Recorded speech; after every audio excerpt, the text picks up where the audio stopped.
What's up, everybody? Welcome back to the show. It's your boy Kangaroo Black coming back once again to talk about the big game tomorrow, the third Saturday in October, where my Alabama Crimson Tide will travel to Knoxville, Tennessee, Rocky Top, to face those Tennessee Volunteers. And I want to piggyback off of something that Paul Finebaum said, which was, whatever team loses this game, they are in big trouble as far as making it to the playoffs. And I agree with Paul Finebaum because both of these teams, they still have a tough road ahead of them after this game tomorrow.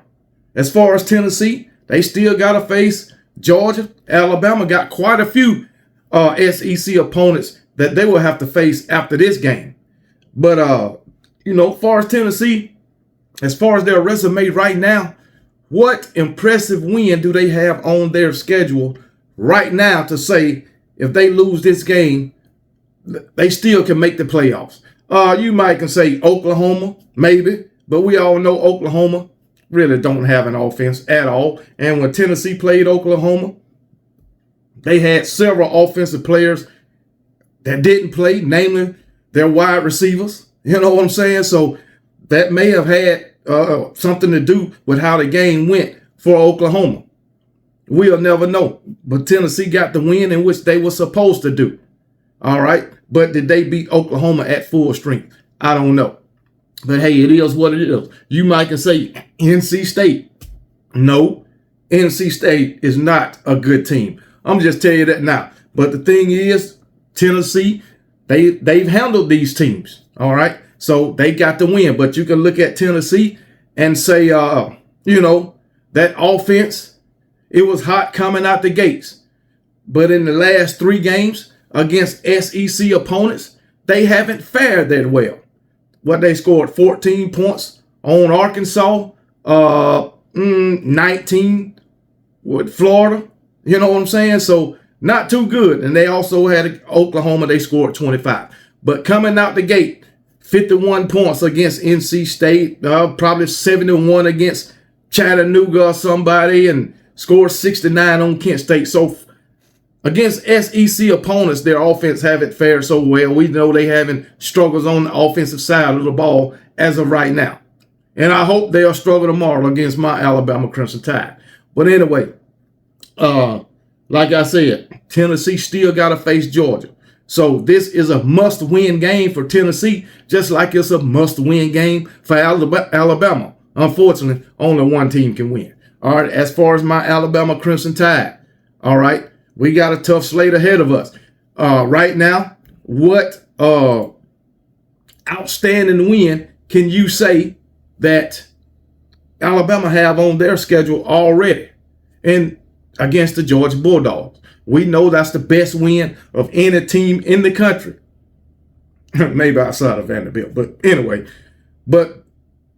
Alabama have the best win of anybody in the country, beating those Georgia Bulldogs. All right. Unfortunately for Alabama, they got the worst loss of anybody in the country, losing to Vanderbilt.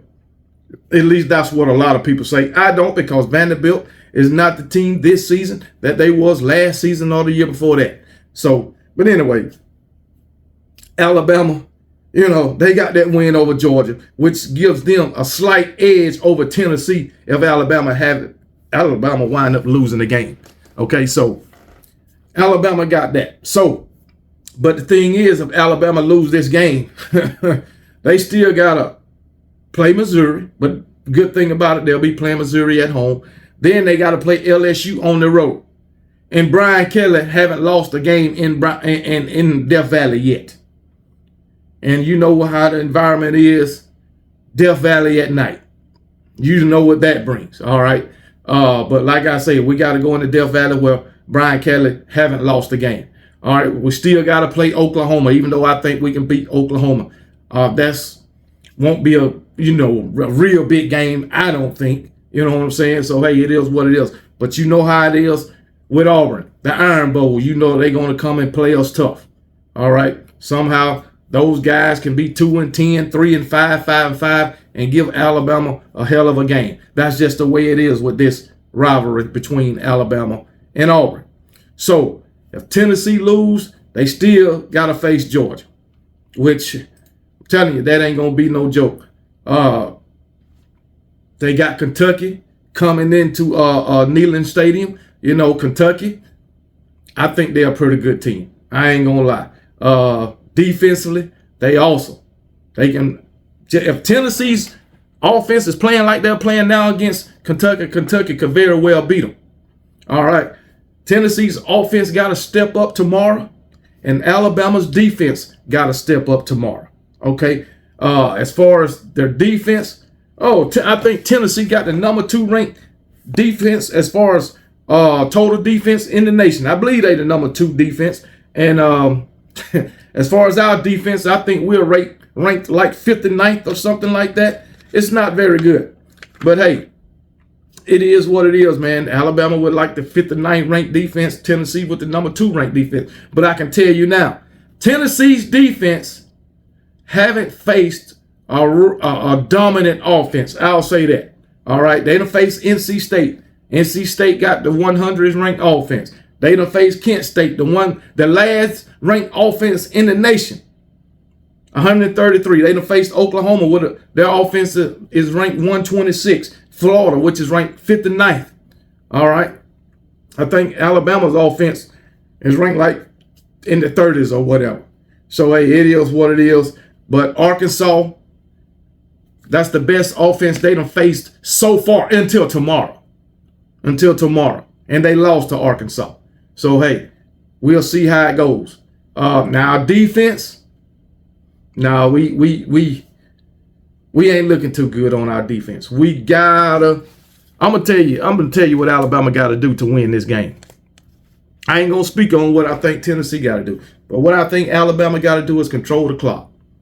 Even though Tennessee's offense is not playing that well, even though Tennessee's offense is not playing that well, Alabama need to keep them off the field, because if they ain't on the field, they can't score. So we need to put together some sustained drives. We can't turn the ball over. We got to utilize our running backs, okay, offensively. Spread the ball around to different receivers. Don't just look for Ryan Williams. All right, so hey, we need to come out like we did against those Georgia Bulldogs in the first half. But one thing about it, if Alabama get the lead, a double-digit lead, they can't give the lead up. They did it against Georgia, gave up a huge lead. They did it against South Carolina, gave up a 14-point lead. We get the lead, we got to hold the lead. All right, so defensively, we just got to get better. I just think we need to get pressure on Nico. I know Josh Heupel will probably try to move him out that pocket some, but we need to get pressure on Nico. That's one thing about it. We got to we got to contain the run. I ain't saying stop it, but we got to contain the run, because Dylan Sampson is a beast. This guy is rushing for over 100 yards every game. We got to do that. So if we stop Dylan Sampson, I think we got a good chance of winning the game. We put pressure on Nico in passing situations, we got a good chance of winning the game. We can't do like we've been doing, sitting back on third and fourth down. Another thing, third and fourth downs, we got to get off the field. We got to limit our penalties. We definitely got to do that. Definitely. So hopefully we can disguise some defenses, get some interceptions, and get some extra possessions on the offensive side of the ball. Now, I'm coming into this game confident that my Alabama Crimson Tide can get it done, even though it's on the road, Neyland Stadium, a hostile place to play. And you already know that place is going to be loud. I hope that these veteran players who's been to Neyland Stadium more than one time can instill it in these young guys' head of what the environment is going to be like. Tim Smith, I know, has already been relaying the message to these young guys, and I hope the rest of the guys, the older guys, the veteran, are relaying that message too, and the young guys are receiving it. Hopefully. Now, this is a new regime, coaching staff going into Neyland Stadium, and they don't really know much about this rivalry. But I hope these veteran players has instilled it in all of them in what this game means. All right. Now, I got confidence in my Alabama Crimson Tide, but I ain't went and bought no damn cigar yet. I won't buy a cigar until this game is over. I guarantee you that. Hell no. But anyway, good thing about it, we got Coach Kalen DeBoer, who's an offensive-minded coach, and I think he can go blow for blow with Josh Heupel. But Tennessee, they got a good team over there. I've been high on Tennessee. You know what I'm saying? They've been taking care of business. That's all I know. And I've been holding off on talking shit about Tennessee this year simply because of the way our defense is playing. And hopefully our offense will have a good game tomorrow because we didn't fare so good on the offensive side of the ball against South Carolina. So I think we need to put up at least 30, 35 points, I guess. I did my score prediction. I know I got us in the 30s. I think we need to put up at least 35 points. And we need to hold Tennessee to under 30 points. Hopefully we can limit them to 20, 21, 24 points. And we get like 35, hopefully. So that's what I want to talk about. That this game, the loser of this game, their playoffs hope will be in jeopardy because of the road that they have in front of them. But as far as looking behind at the opponents that each team them played and the quality wins, I think Alabama holds the edge in that area. All right, so, hey, may the best team win. May the best team win. And remember to be blessed. And I don't give a piss about nothing but the Tide, and roll damn Tide.